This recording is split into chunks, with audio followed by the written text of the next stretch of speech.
ne tutup opulo Moimoi ya na satu dia ya itu no aho kalau buat ini kita tu tanah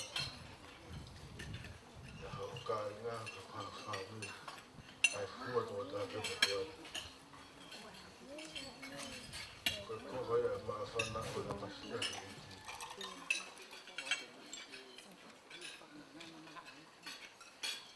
Estou aqui que maafan estava caindo Tongatapu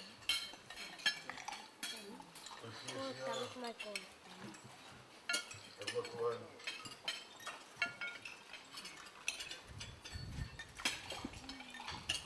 vou que faz o dia montage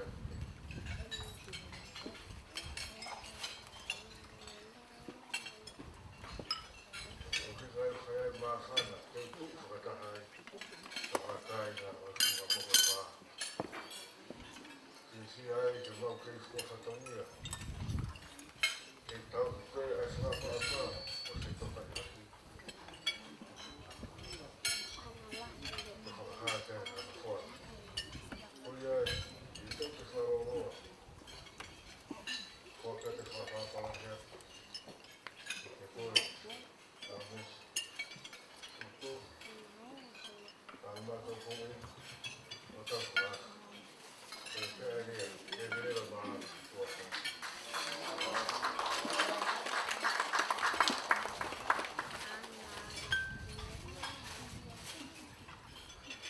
Kola vaia mea taitare e aho. Ia koe holopea mo ino kai kore hei ki he DJ ke maha ki I whasi whaloto o e aho. Mau.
kataki atu e. Ko e kore te ka te mo tol ko ia ku mo fia ha mo lea e fia whakahoko o ata ia he tai kono taini e. Ko ia pe, alo.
Tonga.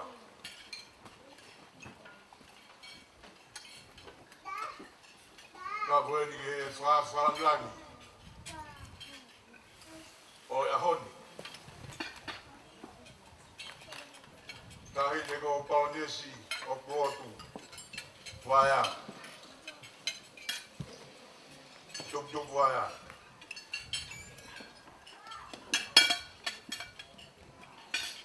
Tongatapu ki a Lord Tuputupu.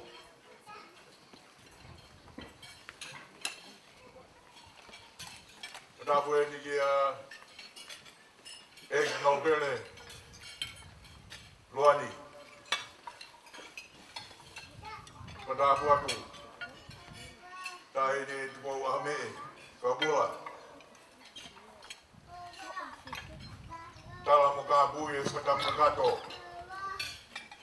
O e whanua marotu. Ka kokore atu whai o mari. Whatolo mo e kere ei te o e api ko Tali-Ki-Ha'apai. Kaya tā ke whai haki i whakawhetai. oi aho mohono uhinga. Ko mua tuku pe whakawhita ilahi ke tui o langi. Tataki mai e tau whanonga. Piri kimi o e tau koeni. E tau au sia. Ai aho. Tau koe aho e o tua. Tau whakamana tua e ahoni. Ai ofa e o tua.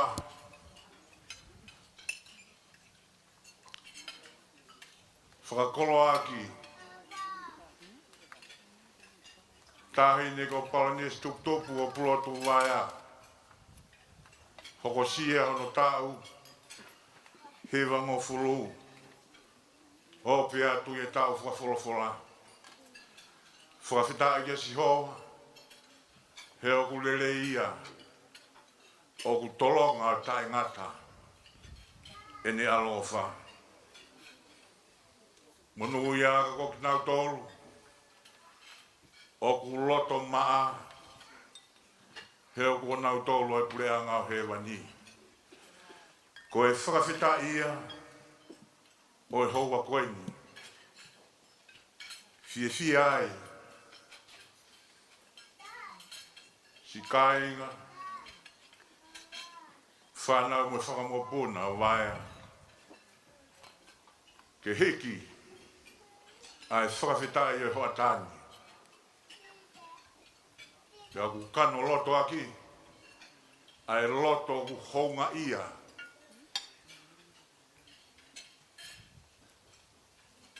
Mālo lahi atu. Tahine Baroness Tuputupu o Pulotu Vaea. Te kou whakatulo atu. Ki e toka e mounga i tangata o Tonga.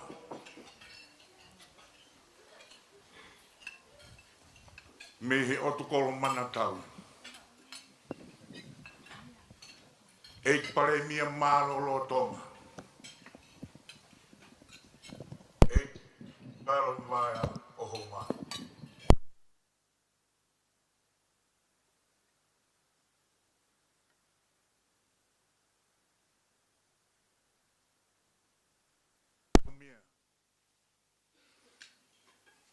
Ngahi tala i whare. Ko toloto monu i ai. Si ngahi fofonga i whamiri ko tobe. O e funga maha. I he ofa. I he tokoni. Mohono whakare kesi ki nau tolu. Ki he whatongia. Mau whamalola atu. Tahine. Baroness Tuputupu o Pulotu Vaea. I ho oa whei tau lalo. Ka ke tokoni mai. Ki e tek mautoro. Whakahokat pēa e ofalahi. Tui wano ofisi.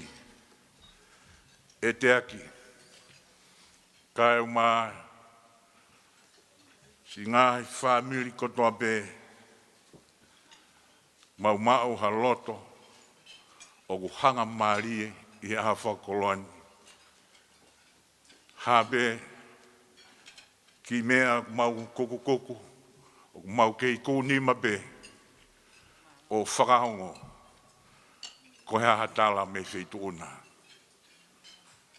E te mau tauhi pe ia o au ke pāanga ngā lua taimi he ko mau tala pe ia. Mālo lahi atu.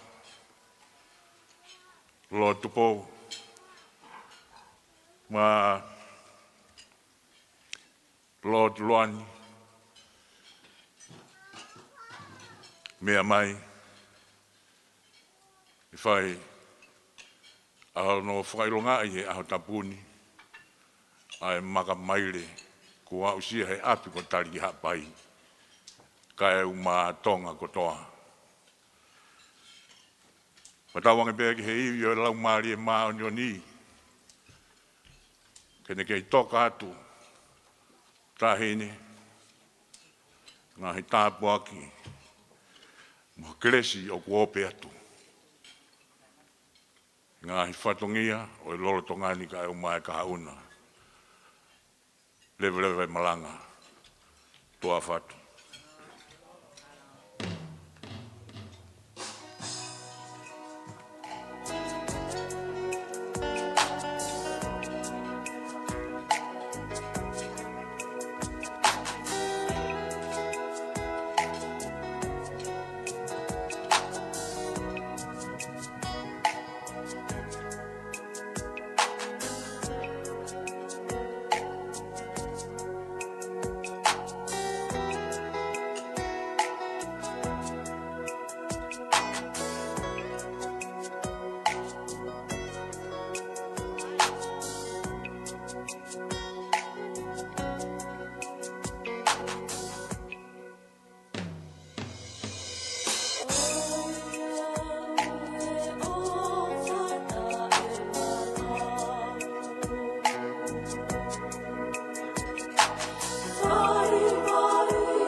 Wow.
Ko whatapu atu pēpea mo e aho e taeha mai o tau whataha mai he ahon.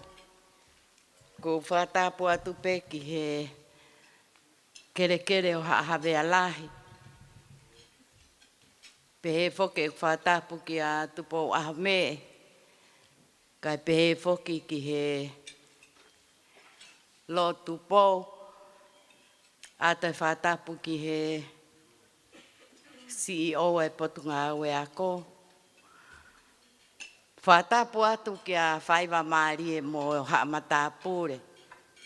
Whatapu ke whai whekau mo haa lotu. Pehe ki he kau whai whatongia o e ahoni. Ko whanongo mai ki he kai kia hatahaya e lea pau. Pehere wau ke kolosi mai a lea. Koe uhinga. Koe tangata eki koe ni ho ona e wheitu koe ni. O ku keilere atu ia whae ne awe tau mawha, awaea. Pea koe talo e mau whetakai mai, o ku hange pene tō o ngā kasi iwi tōu. Koe mea ia koe ke pehe, ko kehe au pito ia. Koe mea ia ke uwhaia e au, koe hamataha. Ka neongo ia whaiwa maari e pou ke tangata eki. Koe uhi ngā koe ngahi whatongia o ku hanga mai. Koe nia ku tau whetakai tau tolu. O ku kei whae atu ia iri ukawa mo whi ia fua. Koe hanga whoke palani e tau whakataha mai. Ke tau kātoa heni taimi koe ni.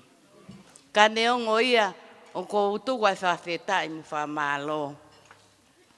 Kātoa ki mō tolu si ka inga o Vaea. Kai pehe whoki ki he ka inga o Tuputupu.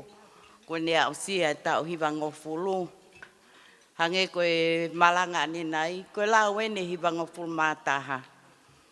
Pea kou manatui, na e si o mai whoku ho mau ka inga. Me inu usila ko ho mau ka inga Māori, o mau whelongo aki heni, koe o ngotao kete o Tuputupu. Pea koe tālu e ai whanonga mai, koe mau toku whelongo aki e. Ko hiwango fulu mātaha, nai wholau atu ai whine e ki. Pea ko manatui e ko au ne o lele atu koe ni me ho mau whamiri. Nau nofo katoa heni pako hai o ko whetau laki mo ia i atalanga he aho ko ia. Ka ko akiris po hiwa. Tala mai akirisi e luse hane ko aike ke alu ki wheko aike o ke putu. Whakamatala atu. Ko alu ke putu ko whine e ki. Ha, tamai akirisia. Tawa ta ke putu kai tuku e whakataha e nau hauai. I kai, no whoko e heni. Te alu au ko alau ke wheitu mama. Ka koe uhinga e kutala noa. Ai si i whamiri koe ni o ku kauki ai a Tuputupu. Koe whamiri o ku international. Ai au ku mau i he wheitu kotoa pē. Koe si toko si i pē ia o ku i heni Tonga ni. Pea koe ai Tuputupu o ko utala monu atu ke a te koe. Koe uhinga ko au sia e aho whaafo ofa koe ni. Pea i kai koe ia pē koe ngahi aha o ku hanga mai. Teu pea moe hifo mai ho tau Pirinisi e Merino. Koe ngahi kātoanga ia ku tau wakaiki ai. Pea kai ke ngata ai koe tau ngahi whakamama. Koe hau ia pea me iai. Atu whoki pea moe ku ofa lahi ki he si kainga koe no maafu. Pehe ke kainga o anau. Pea oku si inofo pe whoko una loto ki vai malo. Aia koe taimiko ku te whakakaukau ki ai. Lālanga atu e te kupe ngā akita he taimini. Hoko mai koe aho. Nau alo atu ai peki nau tolu ki vai malo. O nā wau ki he nuu koe wheitu uia kua mai me iai. Kai kehe ko ofa lahi atu kat ke mō tolu ai si kai ngā ofa kotoa pē. Pea i kai koe ia pē koe ngahi maheni. Pea hange i whoki koe lea koe ni na e whai e luani. Koe taha whoke whangamoko puna. Ka ku whaoho wale whakaluani mau si lere mai me hahake mo wahe loto. Pehe maluani ia. Si, ta koe tō ate te wia a Houma.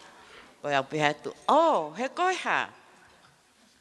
Kai, ki whaoho wale pe whuka te au, ko toki kaueni he polo kalama koe ni a Houma. Ko anga pe whuki a luani ko hahake koe fu feitu toko lahi moi mea ko toa pe o ku lahi. Kai ke, koe tumuaki ai aho koe whakawhetai moi whakamālohe a usia he whae koe ni. Ai aho whakakoloa o hiwa noa.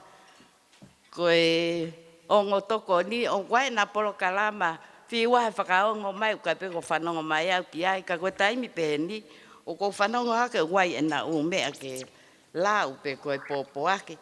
Ka koe ia o ko ofa lahi atu ke mō tolu, ma losi o mō tukuangi ai whainga maari e koe ni, ka mō mea mai, ke tau kau whakataha he ahoni, pia moki mā tolu. Ko iai, ka tau ka tutuku o te ke au mai taki ai wheitu koe ni, pia tau mō mea i pe, ko konga ia e whai whatongia, o au ai pe ia ke he tau taktaha alua tau tolu, o te gai pe ke au mai ia. Kai ke ko o whātu, mā losi o mō mea mai.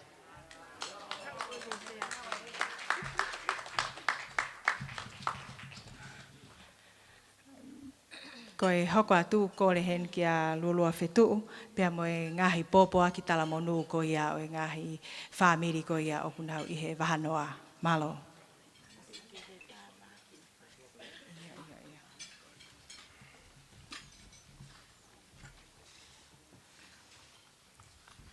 Ko whakatulou atu kai whakahoko ate ki whatongiani. A ngahi tala monu o omi me mau ngahi whāmiri i muri. He kane i kai e korona, ko mau whatataha pe e ahoni i heni. Koe tō mua popoaki o mai, koe tā wari pe, ke hanga mai pe koe, ki tā wari koe ni, koe tala monu ia, ai ki tahine prinsesi, halai walmata aho. Neongo ine HCE, kana ne fie omhane ki popoak tala monu ke hene kui. E whake mai a mua ke lau e. Pea koe ki tala monu koe ni o pehe. Happy birthday Tuputupu, great grandmother. Love, halai walmata aho. Pawhetai.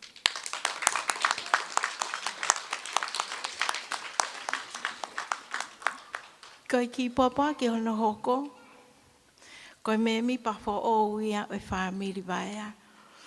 Ai a koutu iau na kuki i wike pe ia pe ngahi wike hono whanau i, hono whaere i, nei tok whaere i pe ko hiwango fua usia e Tuputupu hono hiwango fultau. Pea koe ki tamasi ini me i loto ha'apai. Pea nai whakahingoa pe ia, ko hingoa ia o Vaea ki mua pia whakanofo ki hingoa no pere. Ko no hingoa ko alipate. Tau alupe oko. Tau alipate halaki langi, tau alupe oko tupou. Pia to orewa tau alupe oko. Whahingoa ke me mi pafo o ko ini oi whamiri o Vaea. Ko ki moko puna ua o Tuputupu. Ko tama a Ivana. Vaea maka. Me loto ha'apai. Pea pehe ne whakarea ne ki popaki. Whawhetai ki a sihowa sātai. Ki o ngahi aho. Ki o ngahi aho ko hiwango fultau. Baroness Tuputupu. O mau whakataha mo ngahi sāme. E whakamalo ia e makamaire mahu inga ko ke a usia.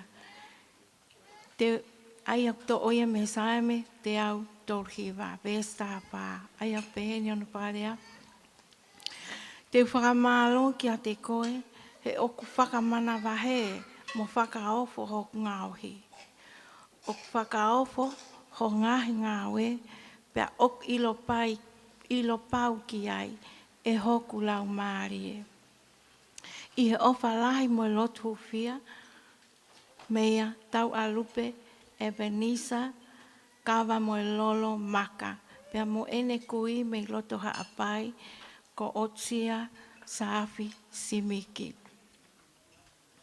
I he whaamiri ko toa pē, o iai pē ai hingoa ia mo kui, o mahulu hake. I he mei he tau tangata, ke tau tangata. Pē mea he whaamiri ma afu, ko hingoa o ahongaru pane pasa, na e albe i he lotu te ke hoko no tau tahawalu, ko laine ene whaamiri ma afu. Pena i kai ke toi whoki mai na ne awe lotu ki Ha'amoa. Ko iai ko uhinga e hingoa kawa moe lolo, hono ai me ki tamasi ko eni me loto Ha'apai, ko tau hingoa ia ke kui, a te isa ma afu ko kui a Tuputupu, na alu he lotu ki Ha'amoa, ko pane pasa ahongalu. Ko iai ai ki poaki me ki talawu ko ia Houma me loto Ha'apai. Na iai foki e mau whanau, na i tupu hake i kaitangi. Pea koe whanau koe ni, koe ngahi pe ia mo e Pulotu Vaea, pea mo Tuputupu. Koe whika whaa i whanau a Vaea mo si aki moana, ko hei mana Vaea. Pea i he hala a siotame maafu, i he hoko at kai ke aha moko puna, pea nai awerewa hei mana Vaea, ke hoko at a laine whaamiri ko ia i San Francisco i Amerika. I he ne hoko at ke whare ke whaamiri ko ia o siotame maafu, na e ui rewa ia i ai ko hei mana Vaea maafu. Pea e he oi hono oha ke ia, he na e peki a whokasi o tame maafu ia, na hoko rewa a riria maafu, pea mo Larry, Moimoi hono hoa, koe ne ongo mātu ai anai oha ke ia. Ai aku te whiwhiri koe hako lolo a whau ai hono hingoa, hei mana Vaea maafu Moimoi keisa. Pea koe keisa ia, ko te tānaki mai a hingoa, i he ene maari he taupu osi, pea mo Thomas keisa, koe muri whokeni. Pea peheni ene talamonu, ko mau mahi no i peku nau taka i muri, ko iai o plaheange e nau rea papalangi. To our beloved Baroness Tuputupu Vaea, we'd like to wish you the happiest of all birthdays on this momentous and glorious day. This is the day that the Lord hath made, and what a blessed and joyous day it is, not only for you, but especially for us as your family, to celebrate and to reflect in joy. As we ponder your long and strong completed 90 years, we experience a profound loss of words in our appreciation to the Heavenly Father for such a good, grand blessing. As a mother, grandmother, and great-grandmother, you are a symbol of wisdom, strength, jubilance, and God-fearing faith that serves as a foundation of our entire family that spans from Tonga and reaches into both New Zealand and Australia and extends all the way here in the USA. While we are unable to be there with you physically on this memorial occasion today, our humble hearts and prayers remain there in spirit with you. I loto whare o Tali-Ki-Ha'apai. We think of you every day and conclude our message with the following biblical verse. Sa me watoluia wes uraki ki hono ono. Ka kumou mea ipe e mautole sa me. O la ka ngeia ia te au. Ko iai. Ko popoak tala monu ko ni. Me e ki whaamiri au siota me maafu. Ana maafu. Me San Mateo, California, Amerika. Me alilia maafu Moimoi, Moleri Moimoi. Hei mana Vaea maafu Moimoi keisa. Mo Thomas keisa. Ului whare fisi o sa te Tonga. Tau talatas maafu. E divina maafu. Tu petaiki mo tu imalaleja. Halatono mo Todd Sweeney. Toa te pile ota. Olivia Kaho. Mo Dunham. Mo tu pou kaho foki. Ko te toa te pile ota. Nai mui mui pe ia mei. Kaitangi. Tali-Ki-Ha'apai ia hei mana. O au ki ahoni. Ko ki popoaki ia mei. San Francisco. Te hoko a krewa. Ke taha e mau whanau nei tupui. Kaitangi. Me he whamiri o tupo sein. Tonga kai hea. Me Brisbane. Nai whaiwhatongi a hain Tonga. Pea mohono hoa a fustonga I eua. I he polisi. Mo pule anga. Whamau anga. Pena e ki wholau mai a fusi ki kaitangi. Mohono ki mokopuna ak Tongatapu. Nai piki ai pe a fusi kaitangi. Kai tuku e tamasi. Nai loto lewa Vaea mo tuputupu. Ke tuka e tonsi ai kaitangi. Ke ohake ai. Ko iai o ke manatu pea e toni. Ke taim nei tupu ai kaitangi. Pako whanau e ni anai ohake e tuputupu I kaitangi pakpehene ni ki whalea.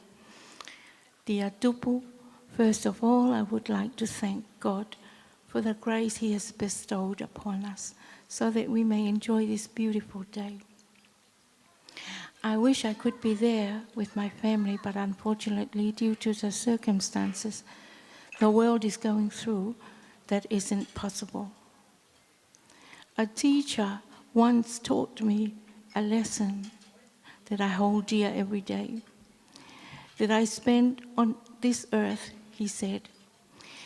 Everything we do during our lifetime here will pale in comparison to the vastness of time. But as long as we leave the world a better place, then we have got there. As long as we leave the world in a better place than we first got here, then it was a life well lived. Tupu, each of our world, as people have come to know you, understand that our worlds have been made better having you in it. As a child, you take things for granted, but as a father reflecting on his life, I was a pretty lucky kid growing up under your roof. In all honesty, I felt unwanted, but you made me a home. And there are times I reminisce about these days.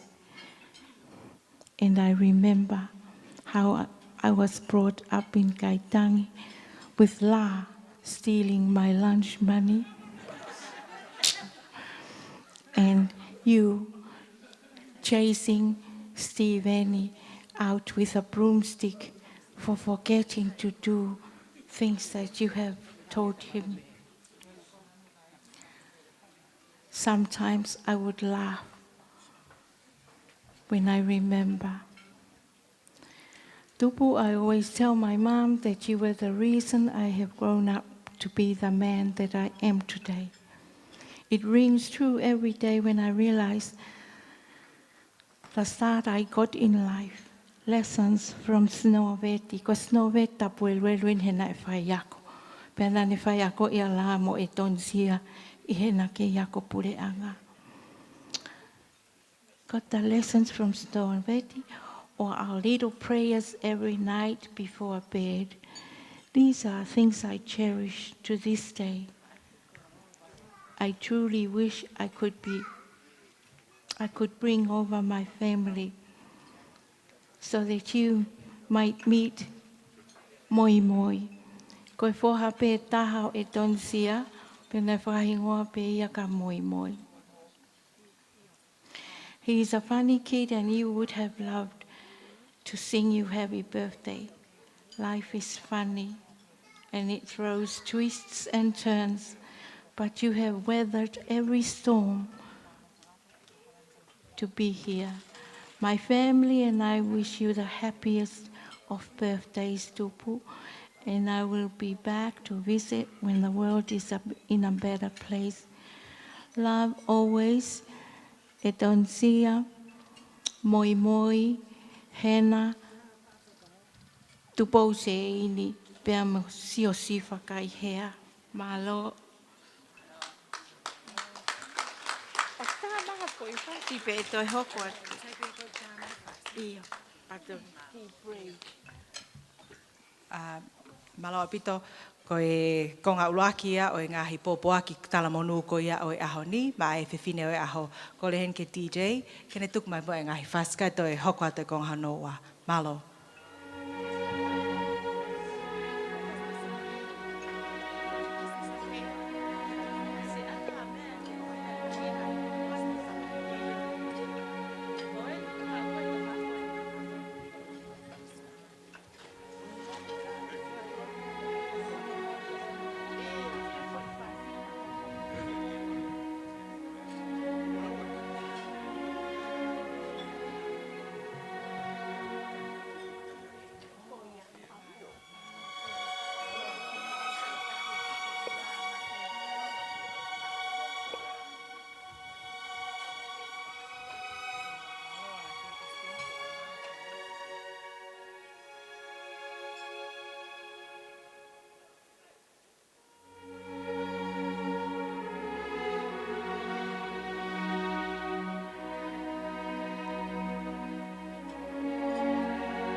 Ko e hoko atu e konga hanoua ki he ngahi talamonu, pia ko luolua whetu ai pe mo ngahi talamonu, ko e hoko atu. Malo.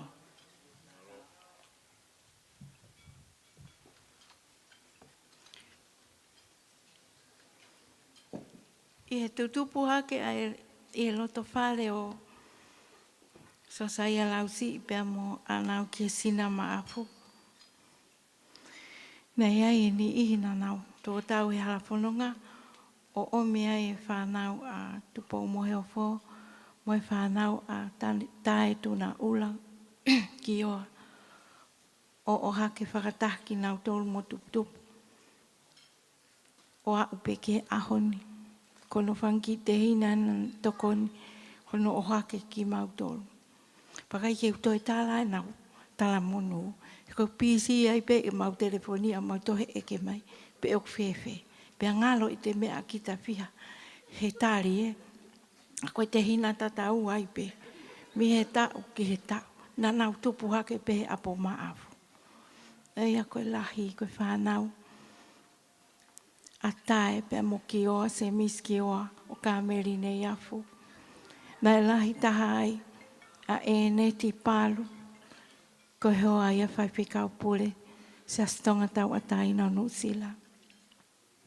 Tupou te isa mo a te lai te mi Riverside, Amerika. Pea mo, pea i he mole a Luciane ki oa, kai toi whetongi mai pe telefonia, e tae handi riku whaiva, mei sene. Pea o mai e nau talamonu, aki pe saame, nai tuku mai whale lotu. E whai whikau, whawhetai ki a sihoa, e tūloa e ne ofa o tae ngata. Koi ai a koe ofa ia, pea mo telefoni ai pe ta e tuku. Mei Amerika, Nuusila, Australia, a ate lai te kioa, tupou te isa, mo ki nau tolu, ko uhia, ko tau ke tēni, ko hiwango fu tau. Wiai whakmoi ki whanau. Makapuna tupou mohe ofo, ko te hina pe e taha e a tupu. Pea koe lahi taha whanau, a tupou mohe ofo, mo sione matoto, ko patanga, pea ko ai hono makapuna, o nau kau mai mape, i he poupou mai ke ki whamiri koe ni. Poupene whakarea nau ki popaki, tulou mo uraki, Baroness Tuputupu o Pulotu Vaea. Kai o atu mo e mau whiekau ngā whiawhia i he tāpuak mo e maulalo, mo e maalari ho aho. O mau whiawhia he aho ni pau i kai ki ngalo i a tek mautoro. Ai ofa ne maringi i he taimko toa pe me wheitu una. E i kai ngalo ho tu he taim whaingata a, mo whakamanatu mai, mo whakamooni, talango fuau. O mauai e merino, pe i ai e whai mau pe lotu tokanga ki ai, pe i kai ke more ai. O hange hakonga koula, ne maringi me he wheitu una. O at e mau whakamalo lahi mo i talamonu, ke maringi mai me i hangahi, tā puaki o kulahi. Me a ato nai, ma e wheitu una, pea nonga mo i merino, ho ngahi aho. Mohongu. Happy of the happiest 90th birthday, Baroness Tuputupu o Pulotu Vaea. Long live your Baroness Vaea. Kai atae, katoki atae whi wholau aki, pea malawa ki tau whi ilo aki. Ta tau atu moe ofa lahi, me he whanau moe whanga makapuna patangai. Patapehi ata lua malama me Amerika, Australia, Nuusila, pea mo Tonga ni whoki. Pehe whoki mo ki popo ako ni me isene, me whanau a alipate mo ana maafu. tahine Baroness Tuputupu Vaea o at e mautala monu ki whiuna o sia ho tau ki wango fului a hone. Whawheta ke eiki ho ofa mo tauhi, wene tauhi.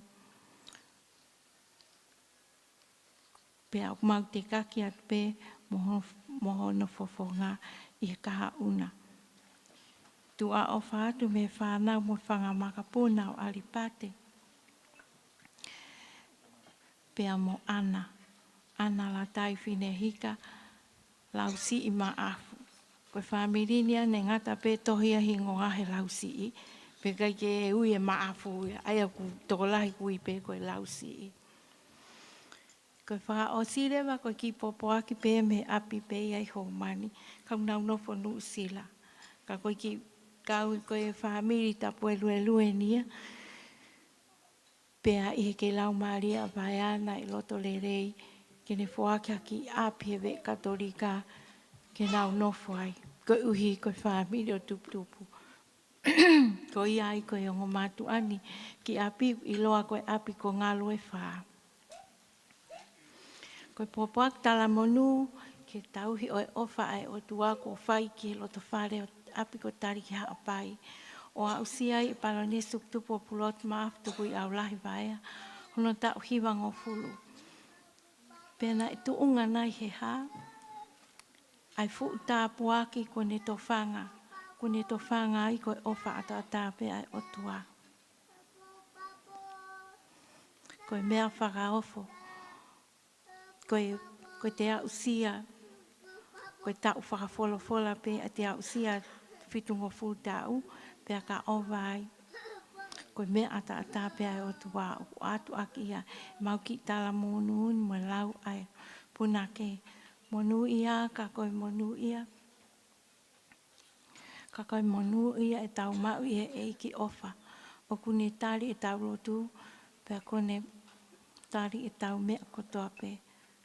Pe kune kau i he tau mea kotoa pe. Ofa pe ke kei tāpua ki i mai, me i langi. A whakatotola a o whai. Pe a moe ofa. Me ki i whamiri masiva muta i loa. Me api ko ngalo e whai Houmani. Me i okalani nu sila. Me a manase tapu eluelu. Pe a mo tupou, kau whanonga, tapu eluelu. Whanau moe whamiri. Company Limited of Art.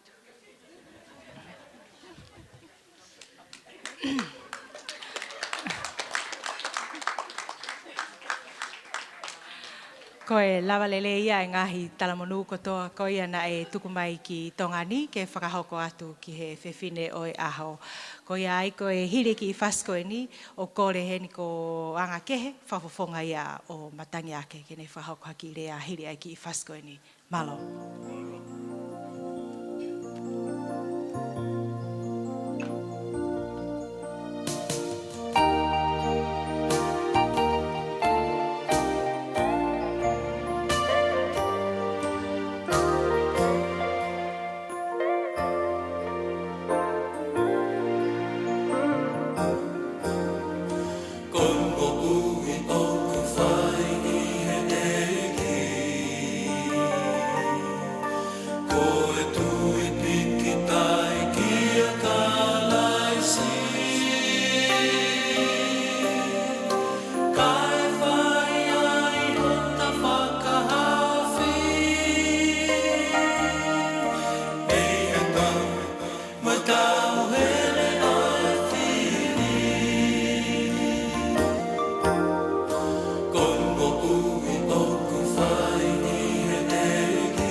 Holope ho mau mea. Kau mau e taimi mahu inga ko eni. Whaiva maari. Ko rea tuu he whei tuu kwa ki utonu ki urea. Ka ko rea tō tāpu aki. Whakamufu au. Ki urea hopangai. Tapu ki he awhio e taha mai hono aho. Whalapo atu ki e ki mau tofia. Tamisi o kau koloka. Pea pe ki ene eiki. Ko pāloni. Maia o kumea pe koloko manatau.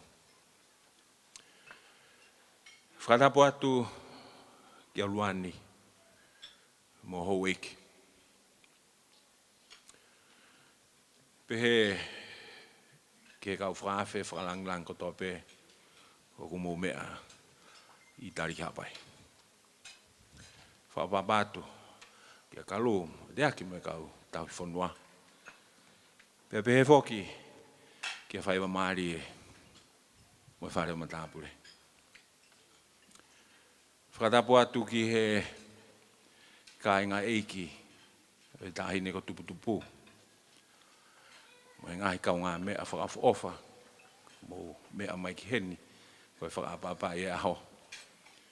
Whakatapo atu ki he whaiwhekau mo haalotu.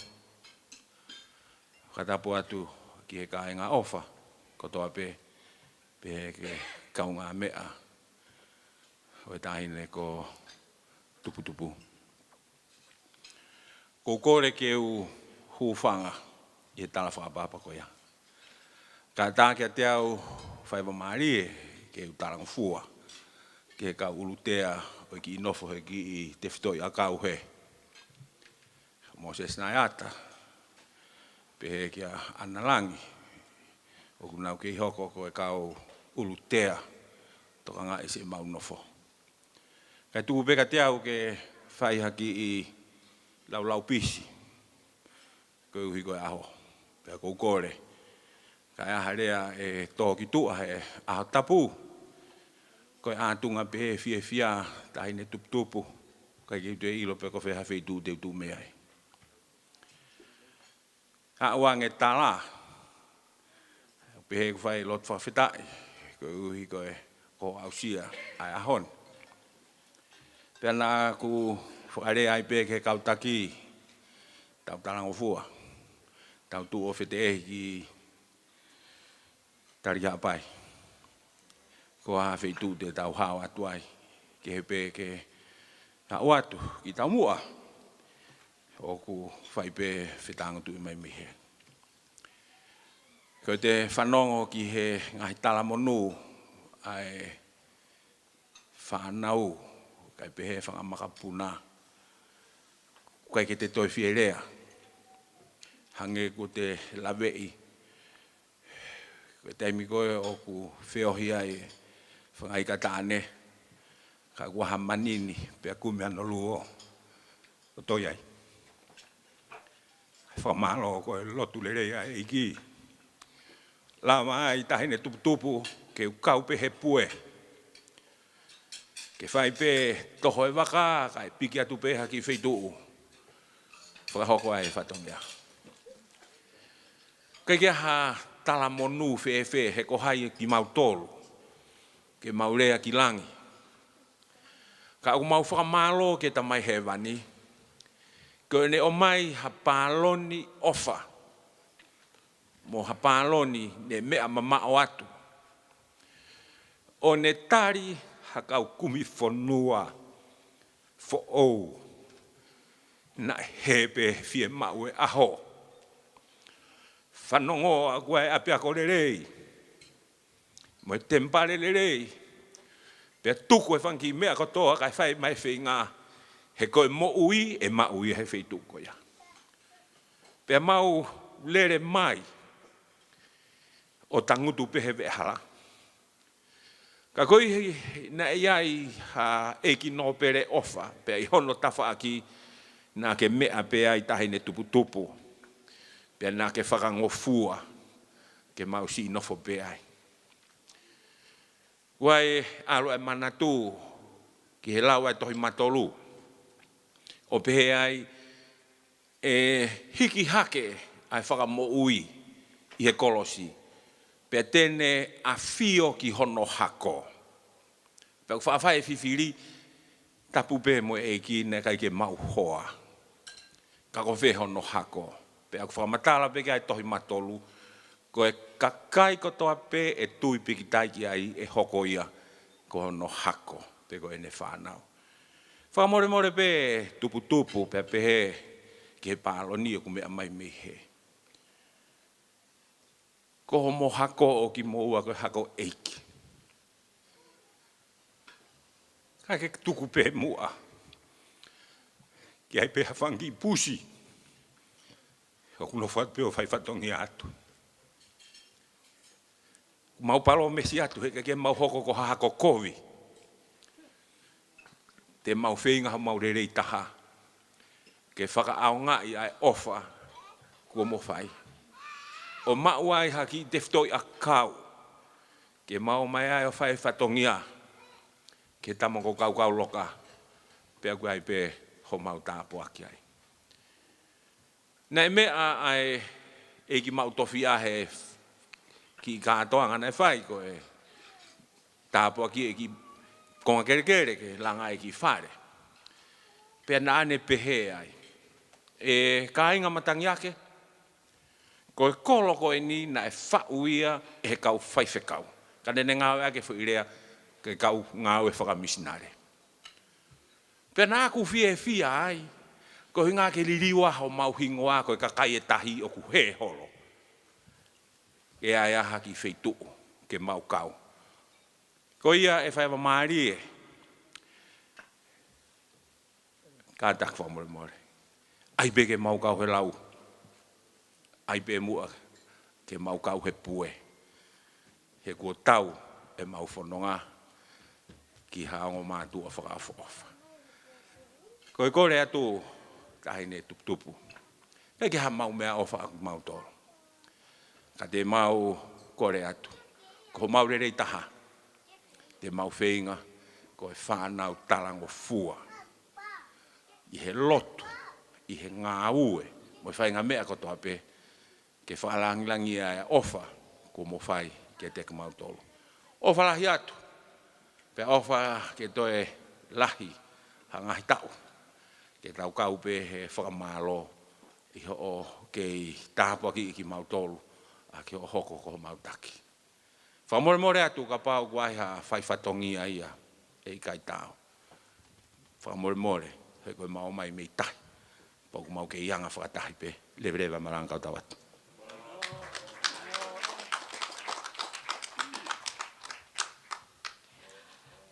Ko e lawa ia o e tokoni ko ia e pōpō pia mei matangi ake. Pea ko e tau hoko at ko e ni holo peho mo ilo. Ko e pōpāo e ni vai malo. Funga mapitoa ko tuuta e waka. Ko iai ko te vita vai o reti tupo e ni ko e ogne tataki mai e eiki waka ko ia e whanonga. Ko re at ka te vita ko e moko puna ino Carlos tapuelelu. Ke ka taki mua tataki mai ai rewa e waka he api taimi ka toi foki e waka. E funga mapitoa. Malo.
Ko e whakame i te ia o e aho ni me he whunga mapitoa ko le hen ki he DJ ke hoko hoko at peha ngāhi whasi. Malo.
Peho o mo mea, mo ilo, koe ki talamonu e ni mei he whangamokopuna ko ia o maaftu koe au lahi, pea mo e popo aki ko ia mei he aiukau ki ai a maaftu koe au lahi, ko fuliwai pea mo e no kowana whatulolo, pea koe nia.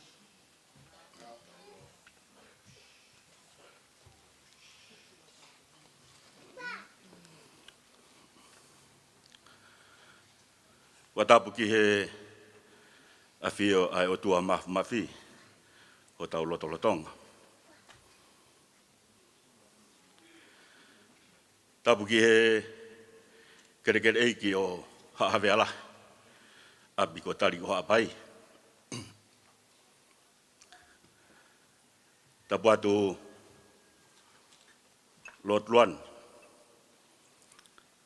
Tapu atu ia Lot Tupou. Kau mā Tupou ame mohou eiki. Kore ke whatulou ki a whaiwa maari e. Kau mā reka. Kau mā matangi maari e hoa koeni. Pehe ki he eiki no pere kau loka. Kau mā hano whanga whoto te hina. Kore ke u whakatama ke he.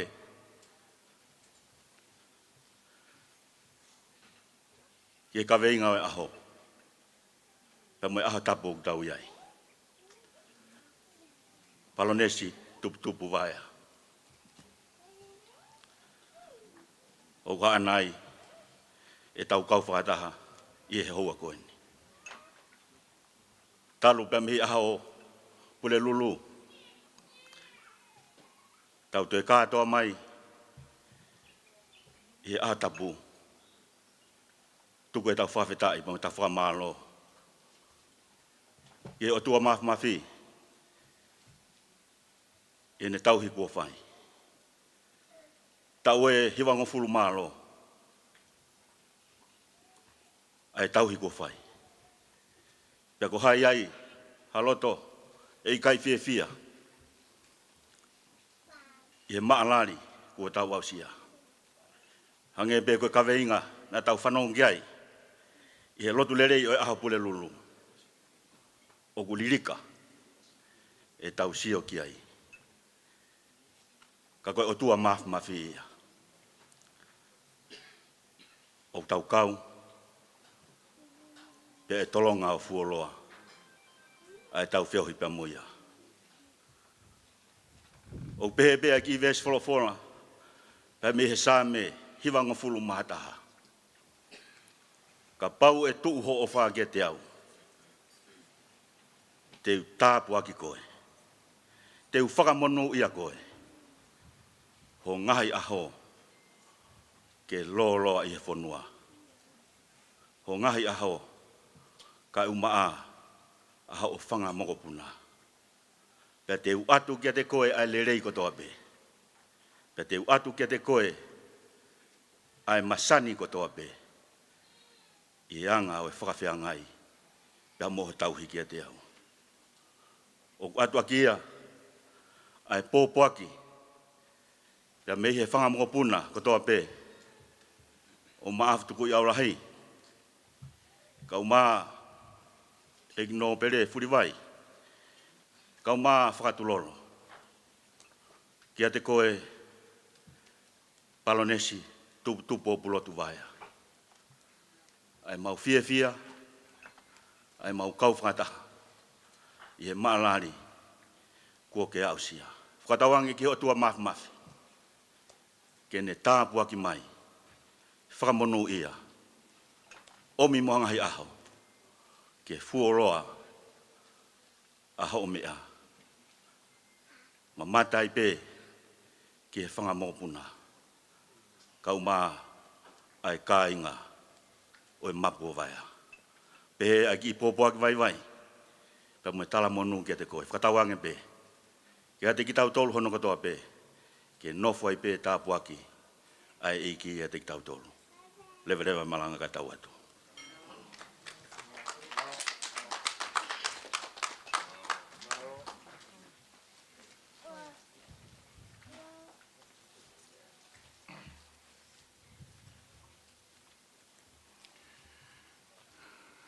Kore ke uhu whangatu i he mea luani he kamatanga. Whaiwa ka umā reka, nai pangai. Umā tuputupu plot po ame.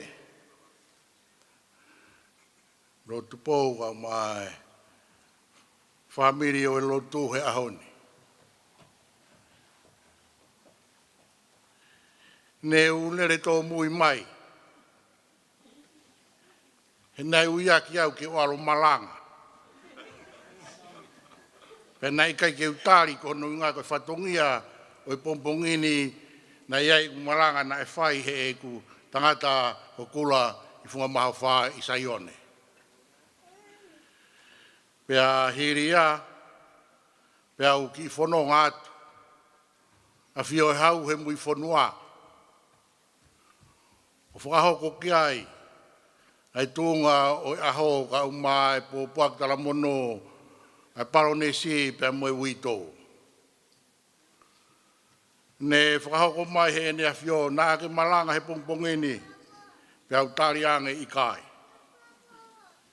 Nā u whanongo malanga pik he mutua ko matāpuri ko kula i mawha. Pea nai pehe e kula he whawhonga e lotu he pongpongini, awe mea sisa ka sisa. Pea longo. Longo a kula. Awe mea otua ke otua.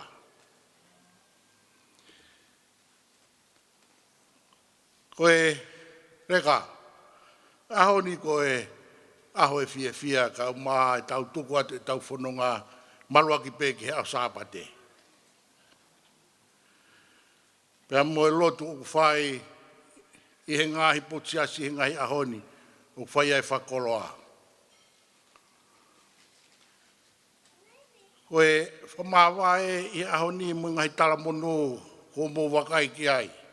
Moe fia pea tō lahi ange ai nofo i muri i tongani. Koe rea nai tuku o si a mapakai tolo ka umai whololo e hau. na tala me i wawau, kau na nofo pena i Tongatapu. Pau pehe ai konga lahi o e nofo he ngahi ahoni. Tau nofo pe i Tonga eki. O tō lahi taha kui no Usila, Australia, kau maa whuka Amerika. Whakamalo e ahoni, watu me kai ngā. E te aki kau maa whuka kalu. Pea moe whonua ko hono uhinga ko talamonu whuake he eke ke Palonesi. Pea moe tū maupe i he tawhaki o e lotu. Pea moe whakapapa u whai ke kinau tolu ane a whigo au sia ahoni. O kuia e kakai e ahoni na nau tui mai tata e tuku au lahi. He nā nau talasi ti ai. Kau wai a mapakai tolo kau maa whatulolo. Kai pehe ki ho eiki koia mei o tu mua. Nā nau i he tūnga koe ni o e tuku au lahi ane awhi. Kau nau whakataha mai ke whaiha whakamalo ki ai. Pea kui ai e whia mo e whakawhitai. Ai aho whakia ki nau tolu nau tu me whungai mo unga. O tāpua ki o na whaiwhaianga pe ari e kina. He koe toko taha kehe une whai e whakamo ui.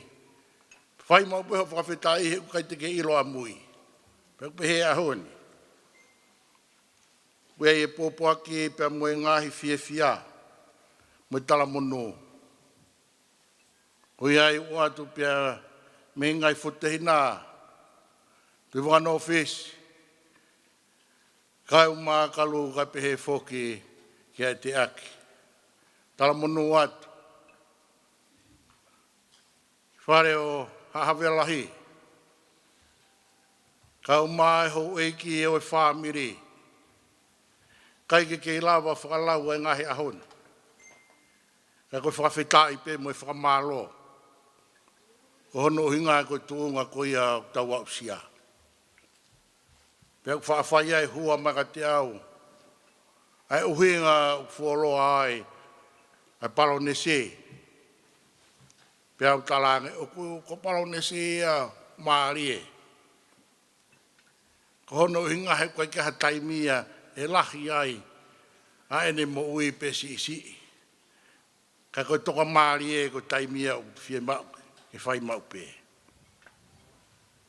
Whangai ko tuari ku wā ke whasi pia longa. Ahoni, kua pongpong nonga. Pea pehe anga i tau whanonga i ahoni. Koe kia hamea ia le rei. I oat ka ki mautou ke mou mea atu moia. Tuha mo tau pea moe wanoa. Koe ongongo pea mea neafi. Kai mai ahoni ki a pongpong. Me tala monu watu. Me kai ngai whunga mai hawhaka ma hawea lahi. O wana whaiwhaianga peri e kina e lotu. Pea taku ku pehe ko mo wausia hau mo tau lahi. Pea mo la vai i kai. Tōku pehe he kuai tangata kehe une whai fua ki e. Pea kuai toko taha kehe une whai tofanga. Koe e kuai te pōpua ki e. Mea kalu ka umafuka teaka pehe ofisa kolo mo pure whakawahe. Anga kehe ko hiki mai o mautola. I he lalo wae o e tempare. O ku toho a molonai mai ki Houma mo matangiaki. Pea i hene pehe maulawe munua henga hi ahoni. Ki kolo koia ko matangiaki. Koe piso pepe mo e ngau Palestini unau nofu ai. Ro tonga whakaukau lahi. Ai tangata ko anga ke he pe elawa ki tunga ko ia pe i kai. Ka kia i e tala monu ki ai ka umai kai nga ko ia pe mi matangia ke. Lere na wako ka umai na hungai ngawe whalau maari e. Ko ia i whai wamaari e ka umai leka. O atu e fie ahoni. O roha mo mea he ni. Wea i tala monu mai me ngai turiki kekehe e tau no fo. Kia te ki mou tolu, mou pātolo a ke kahau. Ke mou kei tau hipeho o mou o wha. Pea mou wharala ke otua. Hifo e tau pe mo tala monu atu ke toenga ngahi aho a moa. Pe mo tala koe o whapehe mai ai he wanawana i ki mo maua Christmas. Fia mo hatau fo o monu ia. Rero e maranga ka te tau atu.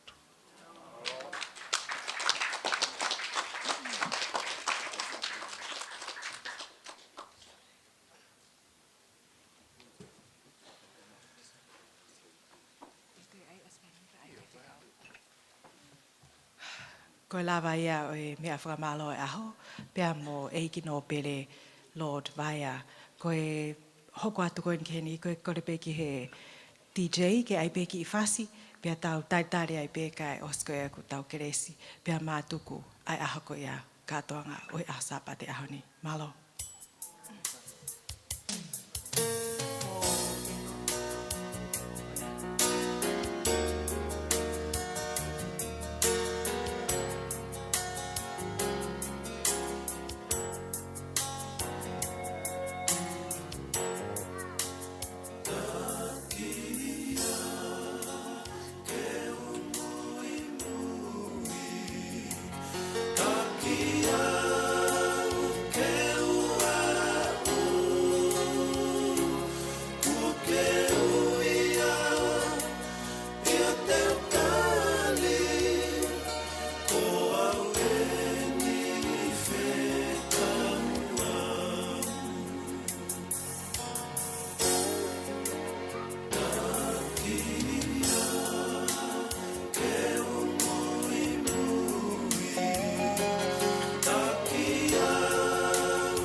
Tap ki a fio e o tua, pe ku whatap no pere luani, tupe mua ke whakamalu atu ai.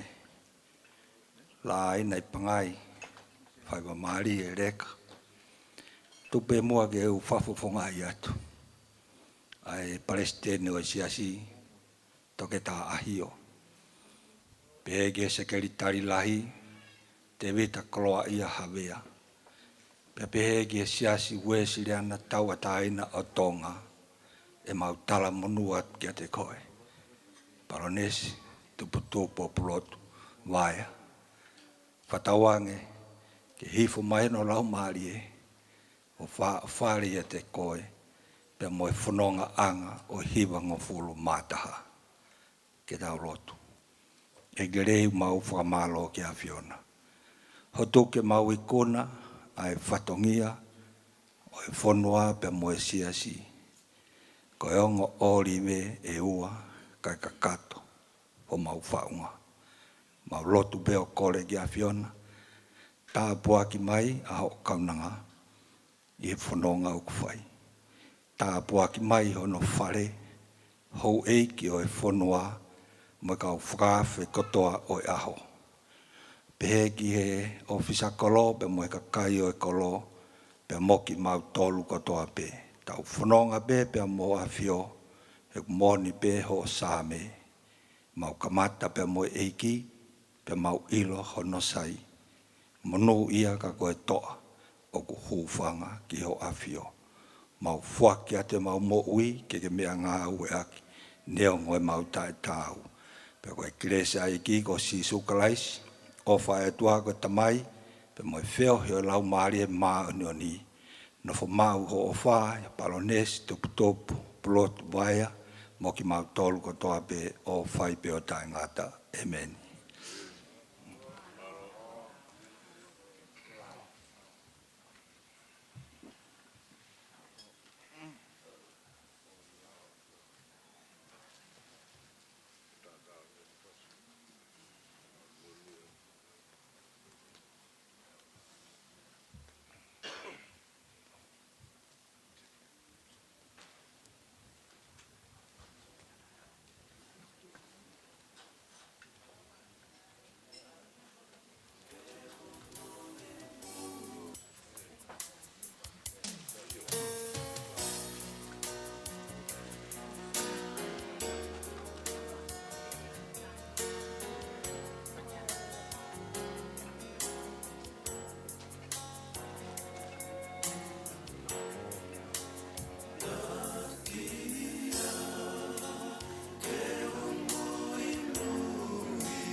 chế bị đấy đâu có ấy.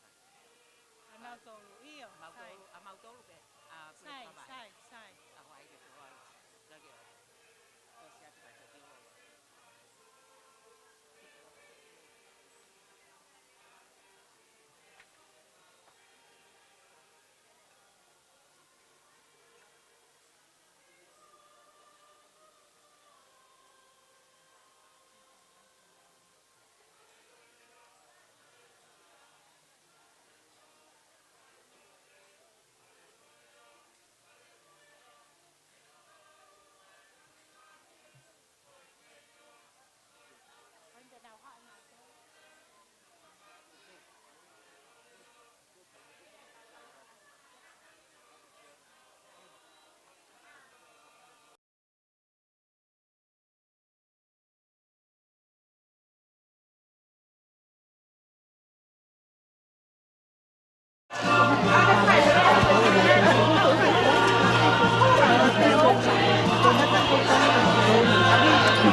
Sama